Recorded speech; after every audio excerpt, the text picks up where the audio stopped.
back at the sink for yet another honing video. Let me get the penguins over to a safe place.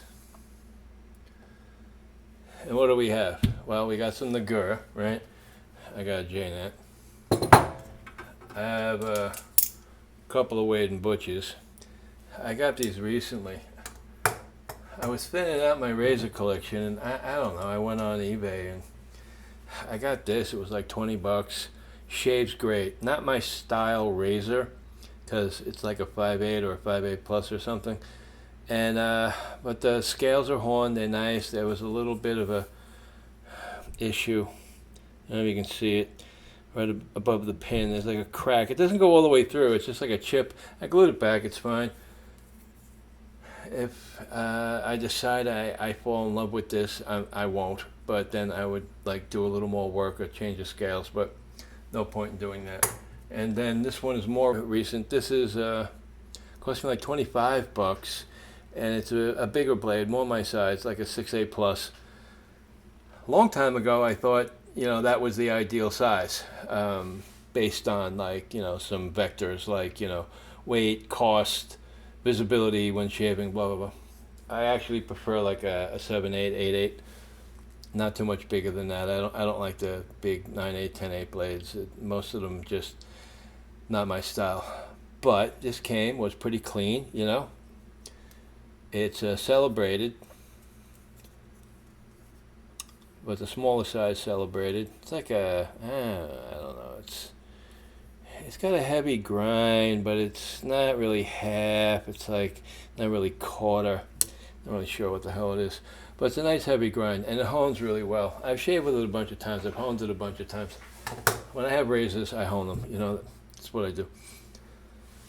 Anyway, so why are these out? So I think, after the, gazillion questions about Nagura that have come into my inboxes, Facebook, Etsy, my emails, just wanted to do a little Nagura for Dummies, okay?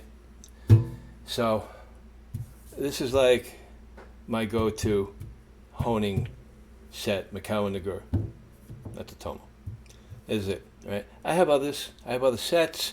Sometimes I mix and match. Sometimes whatever. Bottom line, stop complicating it. This is my set, right? So we got Botan, Tenju, Majiro, Koma. Do I use them all? Most of the time, yeah. Because why? Because I'm honing, so I'm working in progression. We call it a Nagura progression. I know there are some geniuses out there who are like, well, you don't need to do this, and you can get rid of one of these two. And look, if you want to make that decision on the fly, and I've done that, you want to jump this and come here and make up for what could have been done there with this. You're opening a can of worms. You're going to have to work longer and harder here, and basically the concept is coarse, a little finer, finer still, finest out of all these four, right? That's the basic idea. When I tell people how to hone, when people ask me like, I want to learn how to use Jnats, what do? I send them to my website. There's a page, Honing with Jnats, right? And like no one wants to read it, and after they read it, they cry, right? But the aversion to talent and skill in the world of razor honing is stifling at this point. Is this undercurrent of people who believe that there's a magic bullet? You got the microscope guys and all this other shit, and everybody's trying to you can't take away from the simple fact that you need to grind this steel correctly to make an apex that's worthy of shaving your face. Now, on one hand, you're just taking hair off your face. On the other side of the coin, well, it's your face, right? So, for example, when I sharpen this is out at the sink all the time. It's like a little mini chef knife. It's really cool. It's an old Chicago cutlery. My tomatoes do not care, right? That's a blade guard, by the way. My tomatoes, right, don't care if this is sharpened to 5K, 8K, 10K. They don't care if it's on a Jnat. They don't care. They slice. I don't do trick kitchen things with, transparent tomato slices. I don't do anything fancy like that. I just like chop, dice, once in a while, julienne, whatever. I bone out a chicken or whatever. So for those blades, I approach things differently. Here, I've said it a million times, we're only just taking hair off our face, but it is our face. So for me, optimally, the cut is super smooth. My face feels good when I'm done. I'm not tugging on the hairs, right? I'm cutting through them. Again, it's hair though, okay? It's waterlogged hair, You're not cutting through like a hunk of, olive wood, right? You're not even cutting through a plastic straw, right? It's hair. Everyone's like, oh, I have a coarse beard. Well, okay.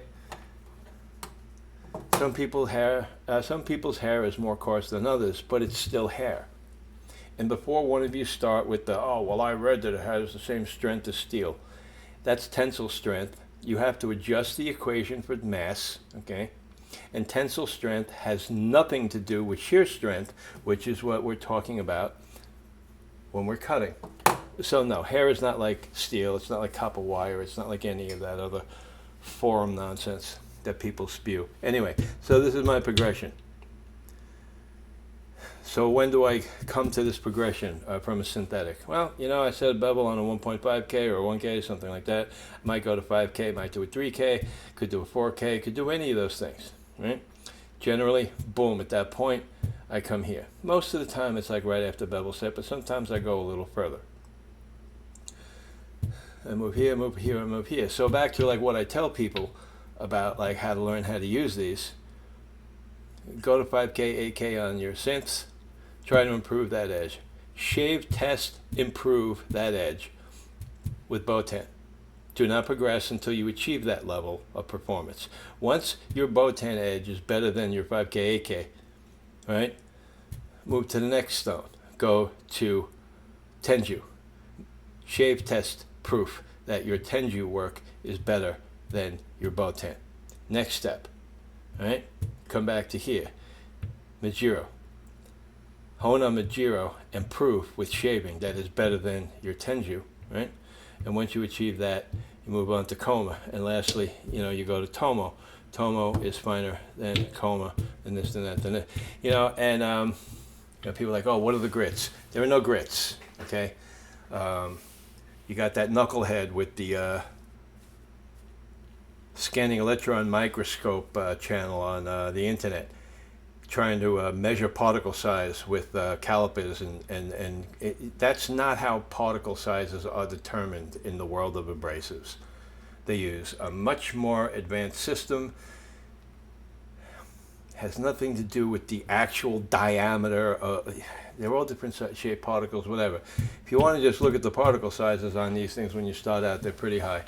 But with work, their aggression, their dimension decreases, and you wind up with finer and finer and finer edges as you continue to work. But you have to, excuse me, you have to do it correctly. It's not automatic.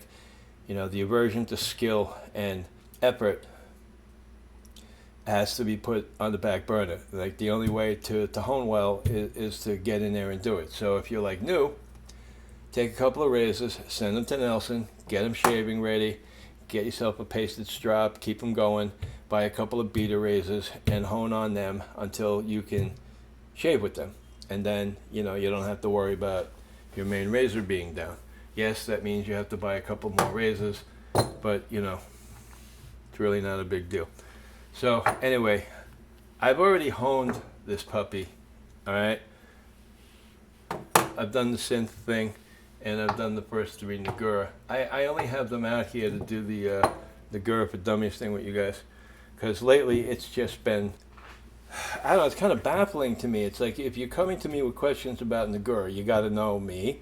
I have a website. I have a YouTube channel. I have a gazillion videos that tell you how to use Jnats and Nagura, and my website is chock full of information, and it's all right there. And Routinely. It's like, well, what do I do? Well, read my website and watch my videos. You know, I think the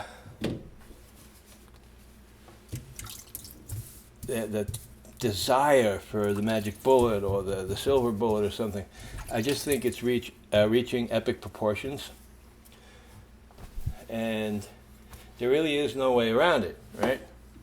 You're not going to learn how to hone by looking at microscope images. You're not, okay? I just saw another thing, two bevel pictures. You can't tell how sharp your edge is by looking at your bevel. I'm sorry, no. Okay. Because your apex is what is sharp. The bevel on the side is whatever. Condition of the bevel does not equal condition of your apex. And people want to evaluate. This is my 8K bevel. Well, what 8K? Like, what stone? Like, what was the previous work? Honing is like a big ball of variables. So, trying to make these broad sweeping comparisons and trying to create like fact out of them, and it doesn't work that way. The only way you're going to know is get busy. So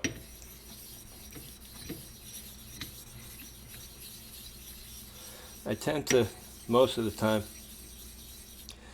try and slurry more towards the ends because I work on the stone more towards the middle usually. It looks like enough.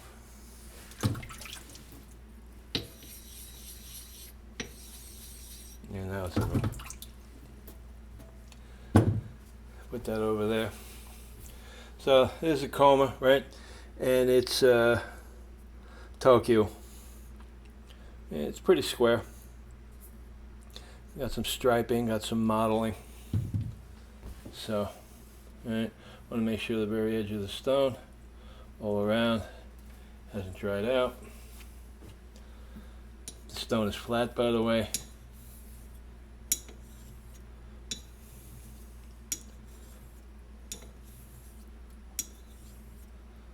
I have always found that in an attempt to create a straight line,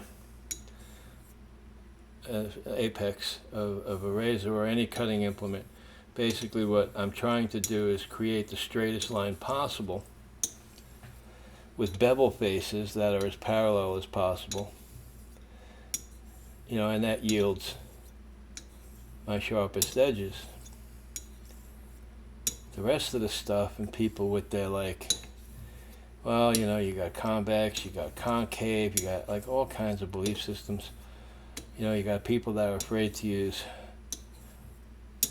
linen straps with abrasive on it because it might convex the edge a little bit. And I'll be honest, you can do that. It can happen. It isn't necessarily going to happen every time the blade hits the linen.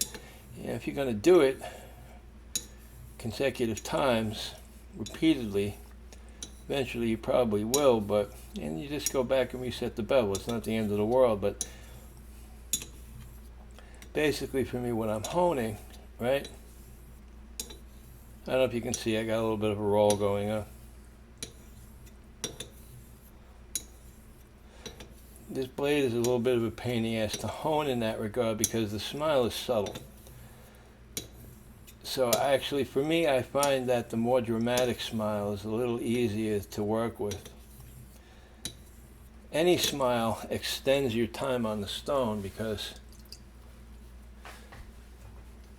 the entire blade is not on the stone all at the same time.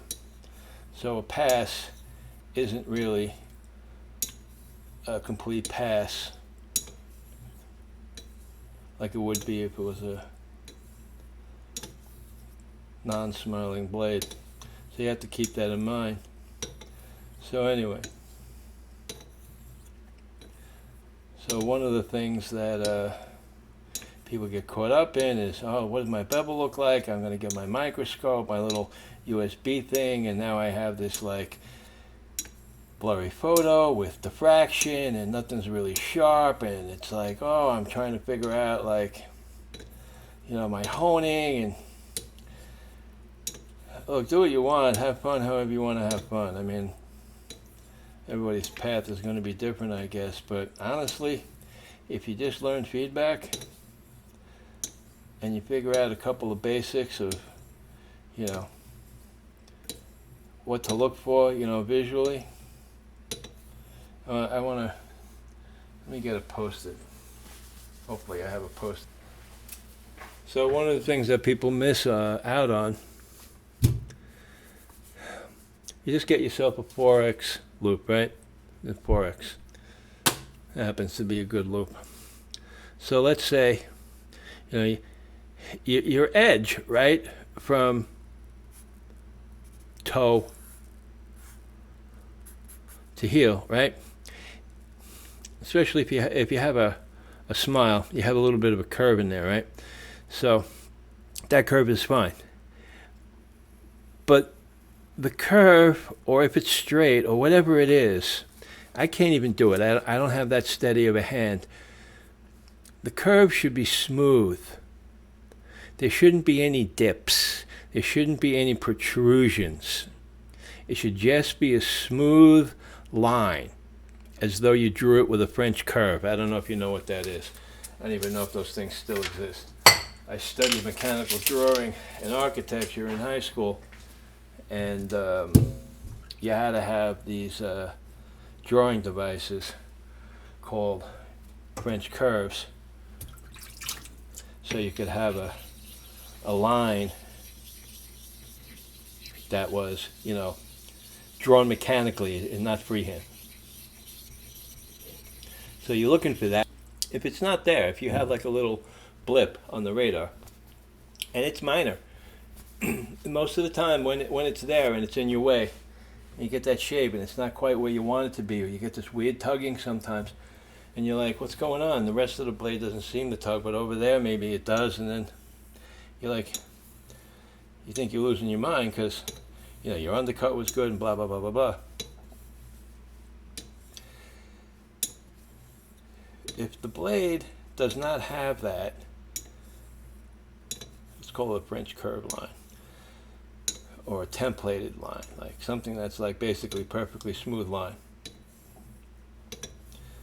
with no deviations along the way, you have a chance of it being smooth. The bevel faces have to meet nice. Striations have to be good. Apex condition has to be 100% on point. But if you have everything except you have like some blips on the radar, you're not going to have the smoothest edge. And you can get tugging, and you can like wind up pulling your hair out trying to figure it out. You know, and you go in a shaving forum and you get into a honing group, and you got all these guys giving you like advice with, you know, you need a bigger microscope, or you have to buy a new stone, or my favorite lately is, oh yeah, we got to bread knife it, or you have to join the edge. No, you don't have to join the edge, right? If you just hone, anything that you achieve with joining is achieved by just honing. Except you're not wasting steel. And that invariably, if you're like trying to join the edge, you're going to wind up wasting a little bit of steel. And maybe you have the steel to waste, but stuff like that bothers me. It's like, yeah, you can join an edge and you can sharpen it, and you know you're going to be able to shave, but it's like, you know, to me it's like, what's the point? It's like killing an edge before honing. Whatever edge you have, you go on a 1K, that edge is dead. I don't know where the parlor trick bullshit came from, but I remember it was big, and every now and then it comes back. And if it floats your boat and it makes you happy, that's fine. But you know, I just want to say, like, you know, joining, killing edges, like, if you're having trouble with your edge, don't focus on stuff you don't need to do. What you need to do is make the bevel faces meet at a perfectly continuous line, and you need to establish a wonderful apex condition. Crappy stones, So you got to learn your feedback. You'll pick up on all of that. When you're honing, you shouldn't have bumples. It should be smooth. You should feel the stone. You should feel the grain. You should feel the feedback. But you shouldn't feel gravel. So I'm working this blade over on some comey here. And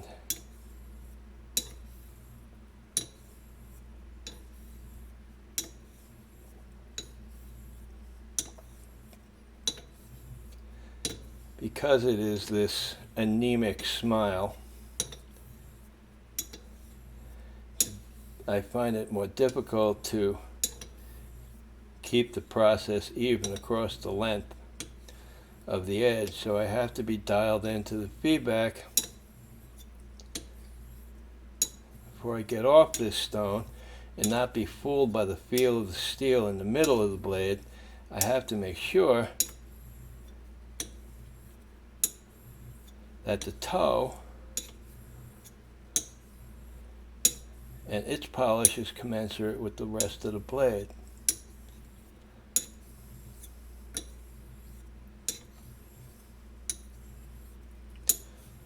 You know, people talk about feedback.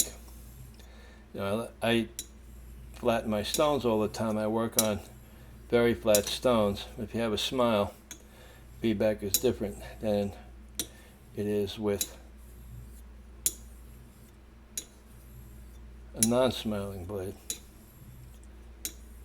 Because, you know, I guess I don't have one out here. Usually I have a bread scraper within reach, and I don't. But anyway, I think you can just, in your mind's eye, imagine it like if the two planes are flat, then you're going to have one type of one type of undercut, and the minute one is, you know, a little out of whack, you're not going to have that. The ability to get a violent undercut is greatly diminished.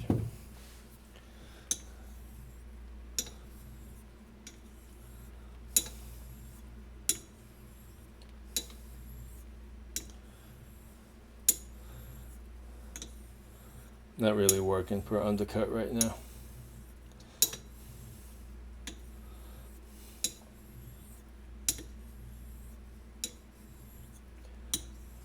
Yeah, alright, the toe is where I want it. It's in line with everything else.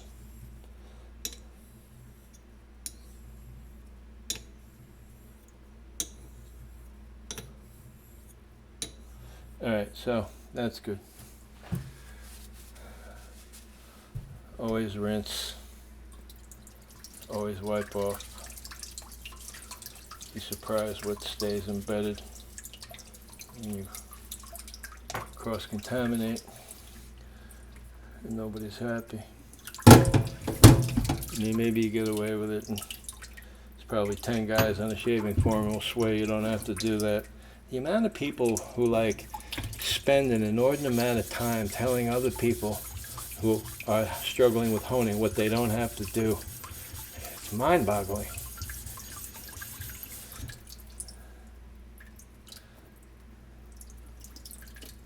Logic and reason always has to apply.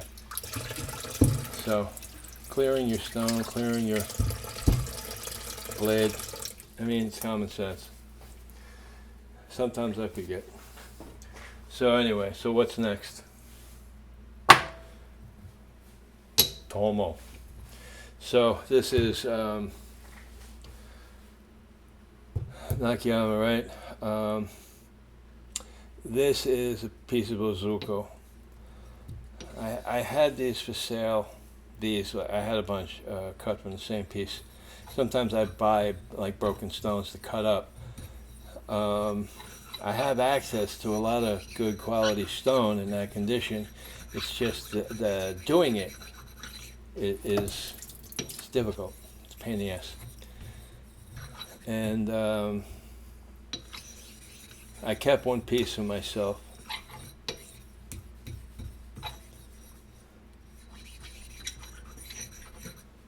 One of my customers, he bought like 5 of them.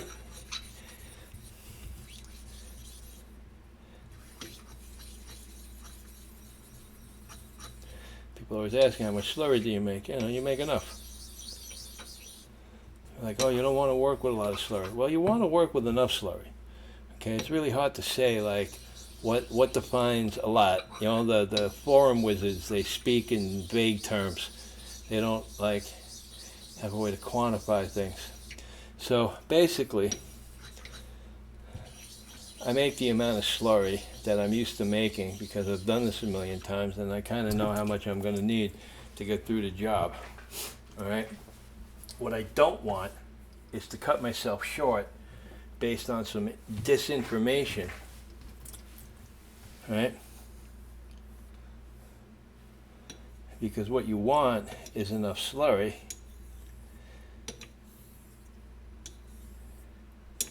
to make the polish perfectly even. I wish you could feel the feedback on this. It's sick.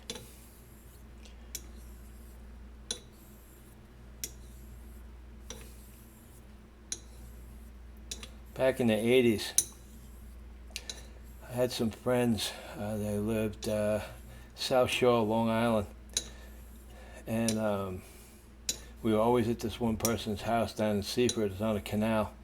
And everybody would meet there. And there were, some people from some bands and, club people. There was this one woman. She was an accountant by day. And at night she was like, notorious club scene, dancing, hanging out. And she had this shirt, and it was like this, I don't know, some kind of satin. It had a satiny feel to it, but it was like thick, It was like the smoothest material. It was crazy. She would come over, and they'd be like, "Oh, come on, let me feel your shirt," and then everyone would go a laugh out of that. And I wasn't trying to do anything stupid. It was just that the texture, right? The texture of that shirt. It was not as thick as like a neoprene wetsuit, but it was so much thicker than regular satin that it kind of gave you a feeling it might have been that thick. It wasn't. It was just thicker, and the feeling was just ecstatic. It was just intoxicating. And this feedback kind of reminds me of that. Anyway, so you want to learn feedback when you hone. Make reference points in your head. Think about what it reminds you of. It doesn't have to line up with any honing guru's bullshit, their mantras or their SEM photos. Make it work for you, all right?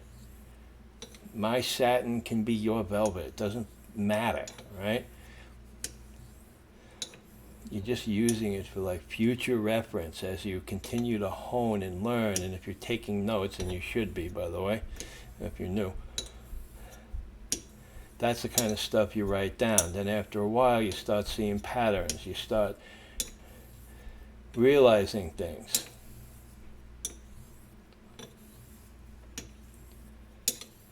That's how you learn honing. You don't learn honing by looking at crappy bevel photos on shaving forums.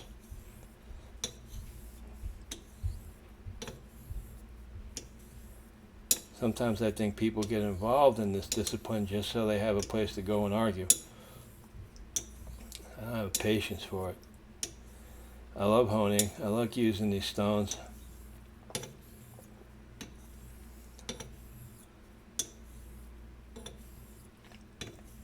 Now, pressure-wise, right now I'm using about the same amount of pressure / force / whatever as I was using when I was using the coma.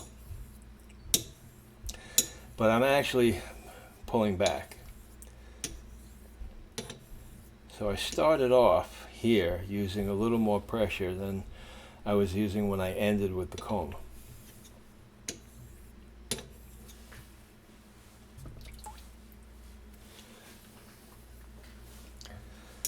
I don't know how many pounds per square inch.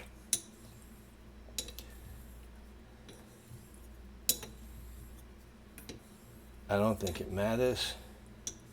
What matters is, when you're learning, is that you figure out your pressure, right?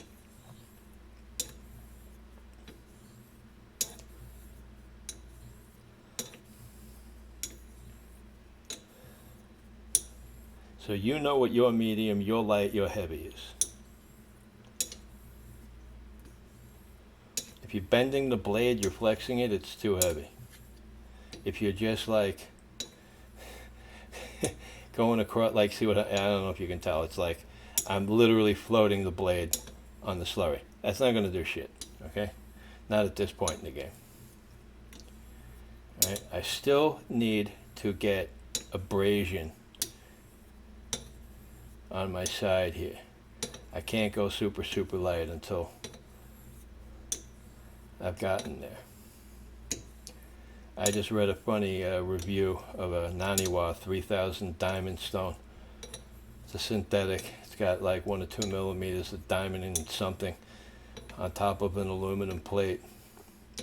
And somebody left a review railing on the stone because they said that something steel, so I'm assuming a knife.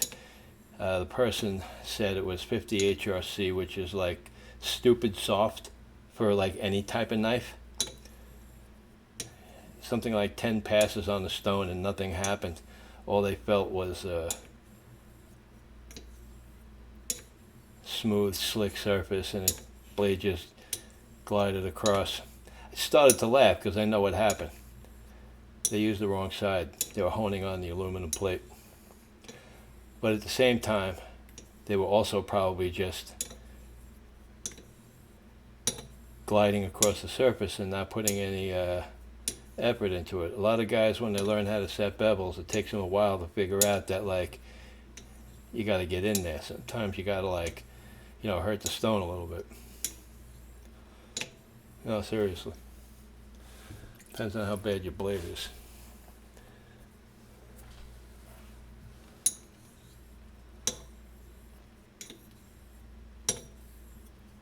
Anyway, so right now I'm going pretty light. I'm still going heavier than just floating on the water.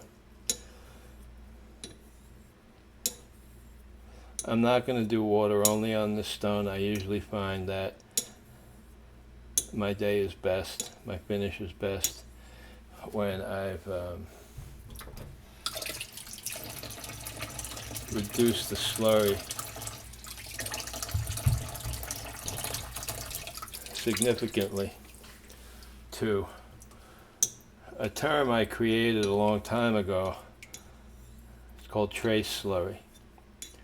I actually created it for explaining my finish on caticules. It's always like, you know, pushback, and I don't know, man. You know, I use these stones now for a long while. Got many, many blades under my belt. Many, many stones. This is what I do. It works. And I'm not special, so if it works for me, it can work with somebody else. So if somebody is like struggling and they're doing what, you know, people on other platforms are telling them to do, I don't know, maybe try it my way. I don't know. I've had a number of people email me and they're like, I'm ready to quit. I'm like, what do I got to do?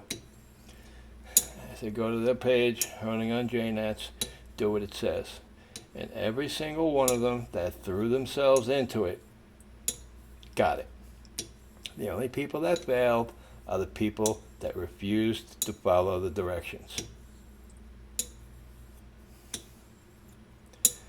They want to do it their way. They want to take advice from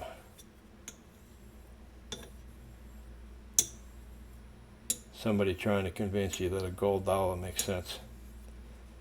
Sorry. I know people like gold dollars. I just don't. Why would I buy a gold dollar when I can get this for 25 bucks? I mean, seriously, like. Anyway, this is done, right? This is done. This is so done. It's not funny. So, run some water over it. The only time I've ever rusted a razor, I left slurry sitting on it. Right here at the sink too. Something happened outside and I just left the blade sitting there with particulate all over it. What a mess. Killed like hours of work. Anyway, so like that's the story, right? I'm gonna flip this over, dry this off. This is a really great stone. It doesn't have a lot of cower and it's not like all that big. I mean, it's a full-size stone and all, but it's not like stupid big. Like that monster I had on my Instagram lately. Anyway, so let me put these guys back out. Let me put the Coma out because it was in the show, and let me put the Tomo out because it was in the show, and now I can put Wade and Butcher. Not worth going nuts for, but that's a good razor, you know what I mean? Anyway, so here we go. That's a little bit of Nagura stuff for you, a little bit of honing. Summer is starting. It's like, I don't know, what day is today? June 6th or 7th or something like that. Not sure. Anyway, looking forward to a good summer. You know, everyone should be like doing the family thing, hanging out with their families, going to the beach, going to the pool, doing all that vacation stuff, whatever. Do yourself a favor, take some time for yourself, get your blades out, get your stones out, hone out some good edges, and have some great shaves. All right? This is all about having fun. It's all about shaving well. That's it. Until next time, take care. Talk to you soon.